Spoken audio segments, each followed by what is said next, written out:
Beneath the bustling streets of modern Jerusalem, a discovery has emerged from the shadows of history to captivate the world's imagination. The ancient Pool of Siloam, a site steeped in biblical lore where it is said Jesus once performed miracles, has revealed its secrets after lying hidden for more than 2,000 years. As Israel grapples with sweeping judicial reforms and geopolitical tensions with a coalition of formidable adversaries, this unexpected find by a group of atheists brings a new layer of intrigue. What have they uncovered in the murky depths of this historic pool? And what could this mean for our understanding of the past? Join William Charon as he delves into the mysteries of the Pool of Siloam, where history and modernity collide in the heart of Jerusalem. Stay tuned to uncover the revelations that could shake the foundations of history. Jerusalem is the religious and historical epicenter of the world. It is a surreal and vibrant city, holy to Jews, Muslims, and Christians, over 1/3 of all the people on the earth. For Christians, the city is significant because it was the location of Jesus' Last Supper, his arrest, trial, and crucifixion, his nearby burial, his resurrection and post-resurrection appearances, and his ascension and promise to return. Being one of the oldest cities in history, it is said to also be the most contested. According to historian Eric H. Klein, the city has been destroyed at least twice, besieged 23 times, attacked an additional 52 times, and captured and recaptured 44 times. For 2 decades after the 1948 Arab-Israeli War, tensions remained between Israel and its Arab neighbors. In May 1967, Egypt, Jordan, and Syria began mobilizing their military forces. It initiated a naval blockade of Israeli shipping and seaports. Israel responded by preemptively attacking Egyptian airfields and destroying 90% of Egypt's air force. In the first 3 days of the war, Israel managed to capture the Gaza Strip, the Suez Canal, and the Sinai Peninsula. Although Israel had asked Jordan to remain neutral in the city of Jerusalem, the Jordanians began to attack West Jerusalem. On June 7th, Israel captured all of Jerusalem and accepted a ceasefire with Jordan. Since then, Israel has controlled the entire city. Muslims in Israel have full access to their holy sites, though Palestinians in the West Bank have restricted access into the city. This historical contention explains the recent strife between Israel, Russia, Turkey, and other states. However, discoveries of intriguing historical sites are still underway, as atheists recently discovered life-changing mysteries about this great city, including the Pool of Siloam. I am currently at the Pool of Siloam, where Jesus healed a blind man. I am going to show you. You can read about it in John 9. Stick around as we explore this fascinating discovery, but before that, let's explore the intriguing background of the Pool of Siloam. So what is this Pool of Siloam, and what's its significance? The Pool of Siloam holds a significant place in biblical history, and its story is woven into the fabric of faith and miracles. In the Gospel of John, chapter 9, we find a compelling narrative that unfolds around this ancient pool. Siloam is a rock pool located about 700 yards, 640 meters, south of and down the hill from the Wailing Wall, the western facade of the foundation on which King Herod built the Second Temple of Jerusalem. The Pool of Siloam was built in the 8th century BC by King Hezekiah of Judah to secure Jerusalem's water supply and deny water to the Assyrian king Sennacherib's approaching army that was about to lay siege to Jerusalem. Fresh water was sent to the Pool of Siloam from its source, Gihon Spring, via an underground aqueduct now called Hezekiah's Tunnel, that King Hezekiah also ordered dug. Several rabbinic traditions identified the Pool of Siloam as the Messiah's pool. It was the only source of fresh water within the walls of ancient Jerusalem. The pool was fed by a tunnel Hezekiah cut through almost 2,000 feet of solid rock from the Gihon Spring, also called the Virgin Spring. The spring, which produced a water flow about twice daily, was located on the east side of Jerusalem, outside the wall, and on a slope leading down to the Kidron Valley. Hezekiah's tunnel channeled the water from Gihon to the pool, located in the southeast part of the city, in the Tyre-Poyan Valley. The original Pool of Siloam was about 53 feet long, 18 feet wide, and 19 feet deep, and was made of part hewn rock and part masonry. Jerusalem and the Pool of Siloam were destroyed by the Babylonians about 600 BC. 70 years later, Nehemiah rebuilt the walls of Jerusalem. Part of the job was to repair the Pool of Siloam. Shallun, son of Kol-Hoseh, ruler of the district of Mizpah, also repaired the wall of the Pool of Siloam by the king's garden, as far as the steps going down from the city of David, in Nehemiah 3 verse 15. Let's look at the wonders of the pool in John chapter 9. The story begins with a man who was blind from birth. As Jesus and his disciples passed by, the disciples asked a question echoing the common belief of the time, whether the man's blindness resulted from his sin or that of his parents. Jesus, however, challenged this notion and declared that man's condition was an opportunity for God's work to be demonstrated. To perform this divine work, Jesus spat on the ground and made a mud mixture, which he applied to the blind man's eyes. He then instructed the man to wash in the Siloam pool. The blind man, without questioning, obeyed the command and went. Something miraculous happened as he washed in the pool. His sight was restored. This event, however, stirred curiosity in the neighborhood's people, as they were accustomed to seeing the blind man begging. Still, now they were witnessing a transformation that defied explanation. Some were skeptical and questioned whether this was the same man who had been blind all his life. Consequently, as the news spread, the Pharisees, the religious authorities of the time, became involved. They interrogated the man, trying to discredit the miracle by questioning Jesus' authority and method. The man, now able to see, stood his ground and asserted that Jesus must be from God to perform such a remarkable healing. The Pharisees, however, were divided in their response. Some dismissed Jesus, while others were open to the possibility that he was a prophet. The tension escalated, leading to the man's parents being brought in for questioning. Fearing retribution from the religious leaders, they confirmed that the blind man was their son, but refrained from providing details about how he gained his sight. The controversy continued as the Pharisees interrogated the man once more. Frustrated with his unwavering belief in Jesus, they cast him out of the synagogue. However, Jesus sought out the man healed and revealed himself as the Son of God. One of the core lessons of this story is that it is not just about physical healing, it's a narrative of spiritual insight. The Pool of Siloam symbolizes obedience and faith. The blind man's washing in the pool reflects a simple yet profound act of trust in the words of Jesus. The pool becomes a symbolic space where the miraculous meets the obedient heart. As we reflect on the story of the Pool of Siloam, we are reminded that miracles can happen in the most unexpected places. It challenges us to approach our trials with faith and obedience, trusting that God can work wonders despite adversity. The Pool of Siloam, with its echoes of obedience, healing, and revelation, continues to inspire believers today. Significantly, the healing of the blind man in the Pool of Siloam is reminiscent of another healing story found in Scripture, the healing of Naaman. We read about Naaman in 2 Kings 5. Naaman was the commander of Aram's army and therefore an enemy of Israel. To the Israelites of the day, he was understood to be cut off from divine grace, undeserving of God's healing presence. His leprosy would have been viewed as divine judgment. Yet when he is told that the prophet Elisha will be able to cure his leprosy, Naaman journeys to the prophet, hoping to procure his healing.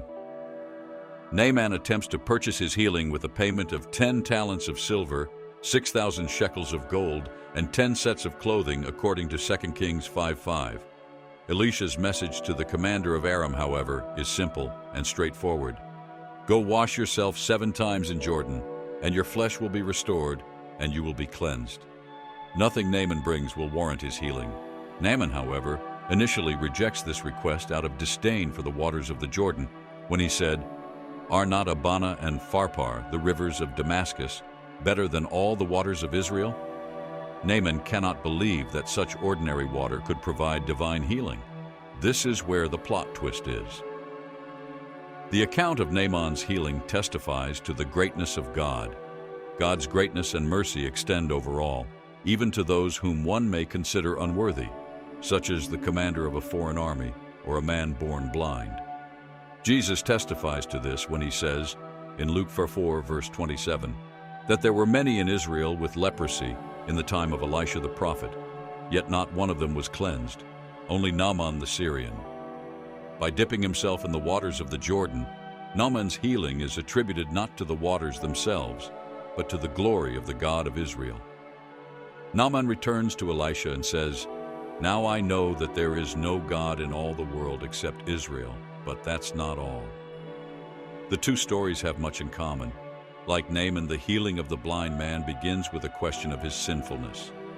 The disciples asked Jesus if the blind man sinned, or if his blindness resulted from his parents' sinfulness. Consequently, in the ancient world, physical infirmity, particularly those stemming from birth, was thought to be the result of one's sinful nature. Bad things happen to bad people, so it was believed. The man's blindness would have been understood as equivalent to divine punishment.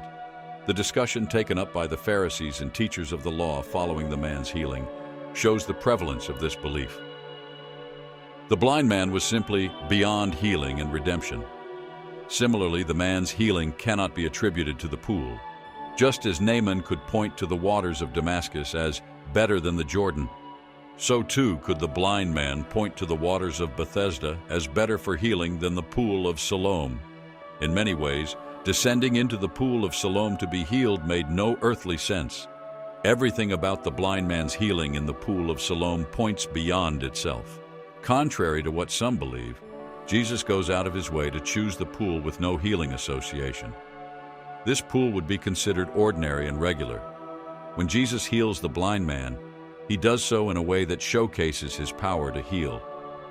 Healing cannot be attributed to personal righteousness, a special location, or a mystical water supply, as healing comes from the gracious presence of Jesus. The healing at the Pool of Siloam helps us today recognize the true place of healing in our own lives. We need not go to special locations or immerse ourselves in unique waters, nor do we need to work towards some level of religious righteousness. Healing flows out of the loving heart of Jesus. As in the days of Scripture, healing today occurs in different ways. It may work via physical touch, a spoken word, or a dip in a pool. We may extend this to say that healing may occur through medicines or the activity of doctors, nurses, surgeons, and research workers.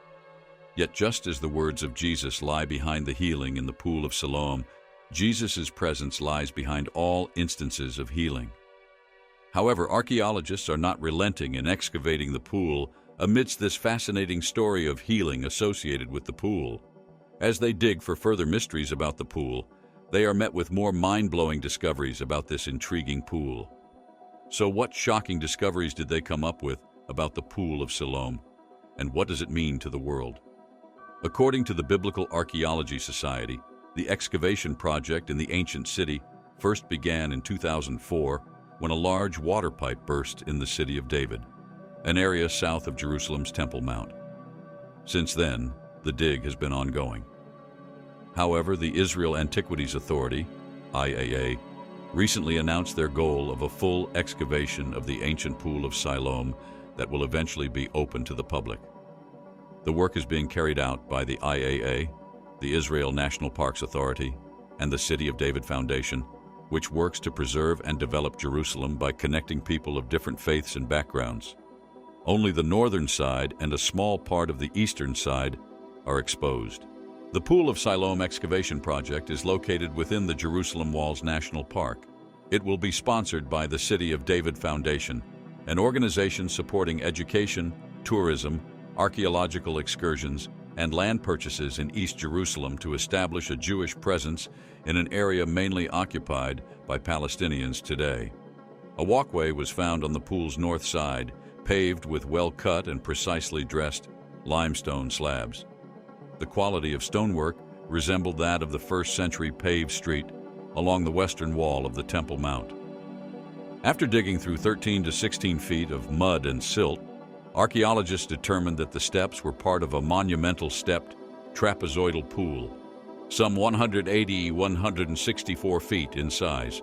The ancient walkway ascends from the Pool of Siloam near the southern edge of the City of David, up to the western wall near the top of the Temple Mount.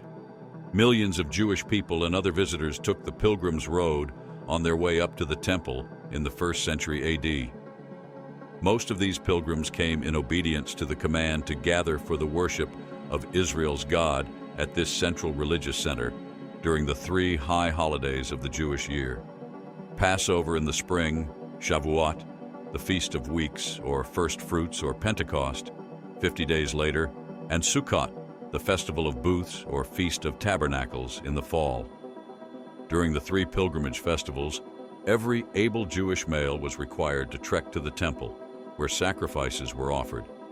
According to archaeologists, the impressive broad roadway, with large 25-foot wide stone paving slabs, was the main route leading from the Pool of Siloam, where worshippers would ritually wash before going up the 700-yard climb to the temple. The first excavations of the road began at the pool, and as the dig continued uphill, workers were forced to burrow underground beneath the busy Siloam neighborhood above to reveal the buried stairway. The discovery of the pilgrimage road is an unprecedented scientific feat. Interestingly, a set of 8 more steps has been unearthed descending into the pool, which was about the size of 2 Olympic swimming pools and was used by millions of Jewish pilgrims as a ritual bath or mikveh before entering the temple. Excitement grew over the summer as the site underwent extensive excavations and new stairs began emerging. The spectacular and captivating story of the Pool of Siloam has incited interest in people to know more about the miraculous events and working of Jesus in the Scriptures.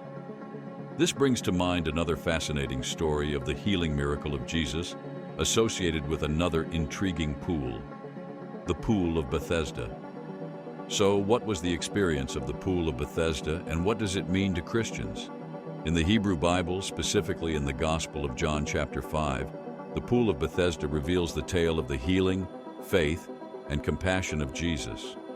Near the Sheep Gate, Jerusalem had a pool with 5 covered colonnades called Bethesda. This pool had gained fame for its healing properties. The belief among the people was that an angel would occasionally stir the waters, and the first person to enter the pool after this movement would be healed. One day Jesus visited Jerusalem and came across this pool. Near the pool, there lay a multitude of people who were sick, blind, lame, or paralyzed. Among them was a man who had been in a disabled condition for an astonishing 38 years. Imagine the depth of suffering and despair he must have felt.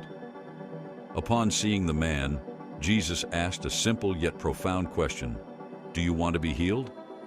The man replied, explaining his inability to reach the pool whenever the water was stirred. It seemed like an impossible challenge for him, so instead of directing the man to the pool, Jesus uttered words that changed everything. "Get up, take your mat, and walk." Miraculously, the man, bound by infirmity for nearly 4 decades, obeyed Jesus' command, stood up, took his mat, and walked.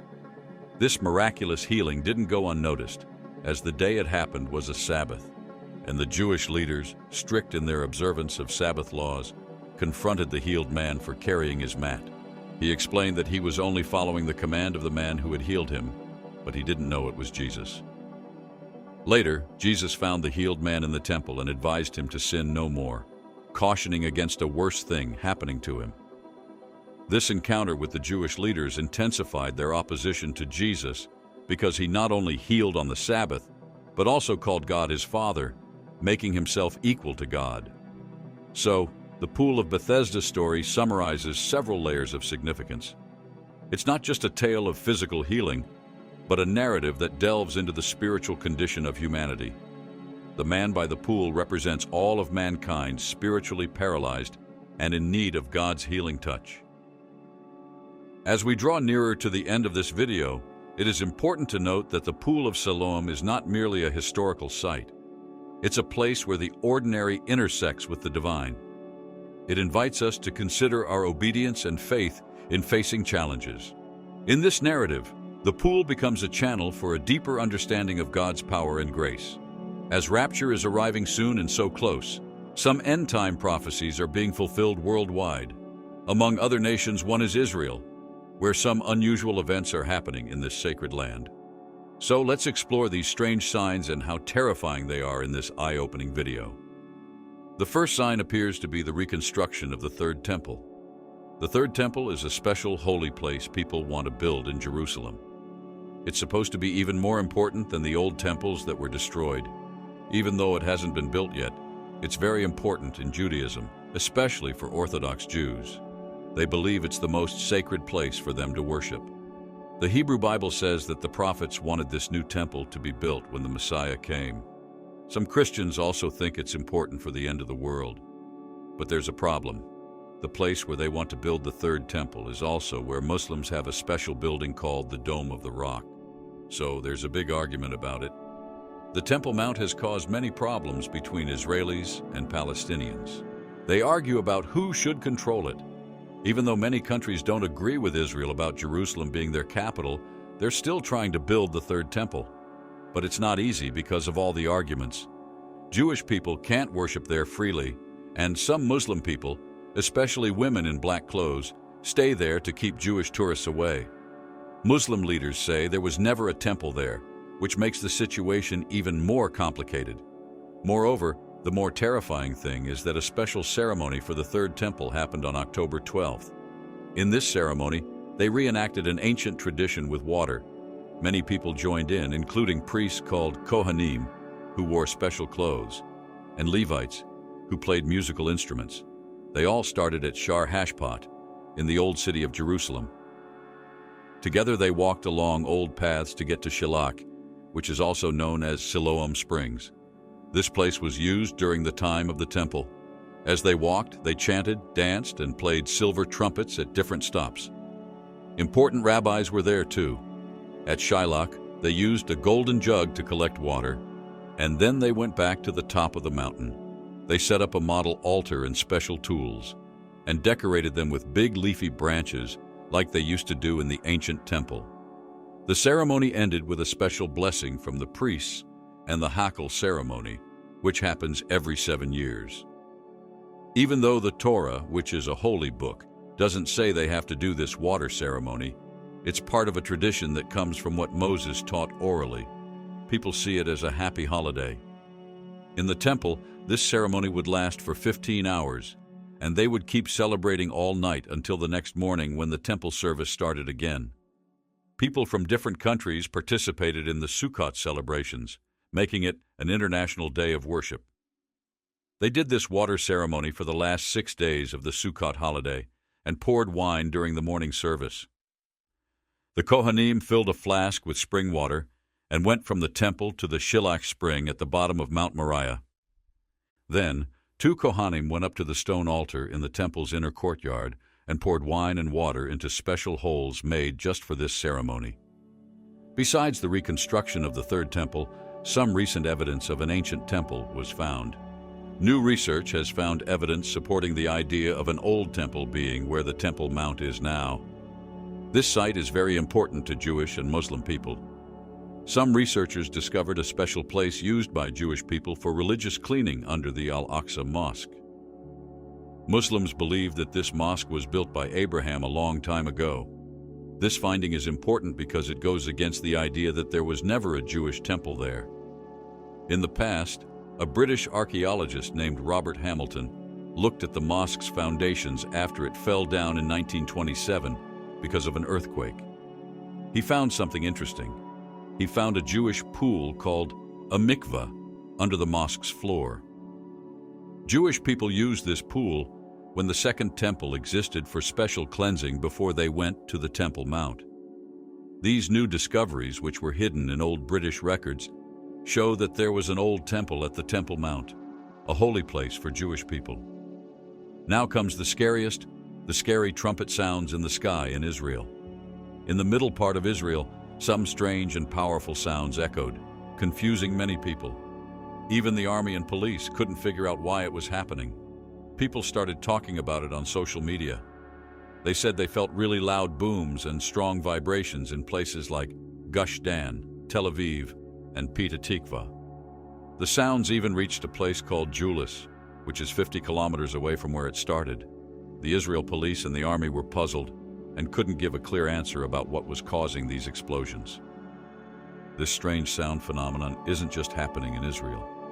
Similar weird sounds, often called sky trumpets or skyquakes, have recently been reported in different parts of the world. People from countries like the United States, Canada, Costa Rica, Russia, the Czech Republic, and Australia have talked about hearing low-frequency hums and noises like trumpets or horns coming from the sky or deep underground.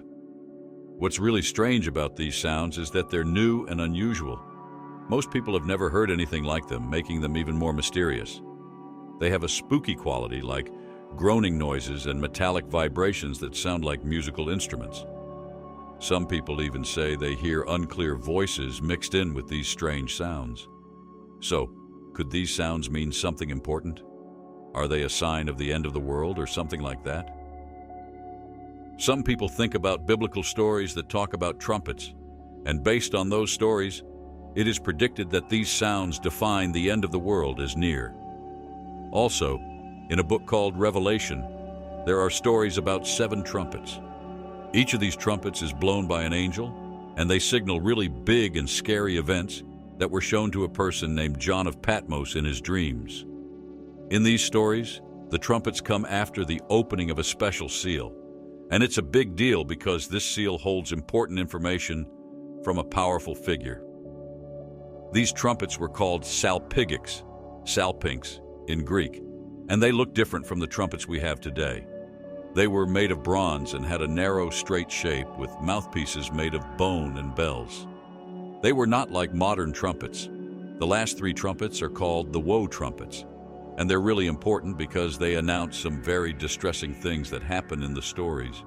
These trumpet sounds have a deep meaning in the stories, and they make the events in the book of Revelation even more significant. Presence of red heifer in Israel. A long time ago, God told Moses and Aaron to get a special red cow in the book of Numbers. This cow had to be perfect with no blemishes, never pregnant, and never used for work. They would use this cow for a special ceremony to make people clean again if they touched a dead body. Here's how it worked. They would burn the cow and mix its ashes with water. If someone became unclean by touching a dead body, they would sprinkle this special water with ashes on them twice.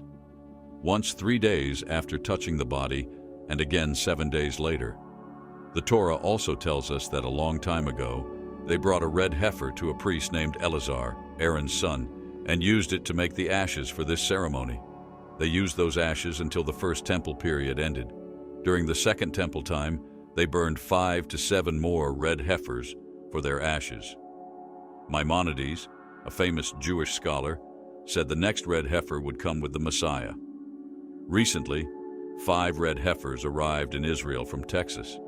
These heifers are less than a year old, and if they stay completely red without any blemishes, they can be used to make the special ashes needed by Jewish law to purify people who touch dead bodies.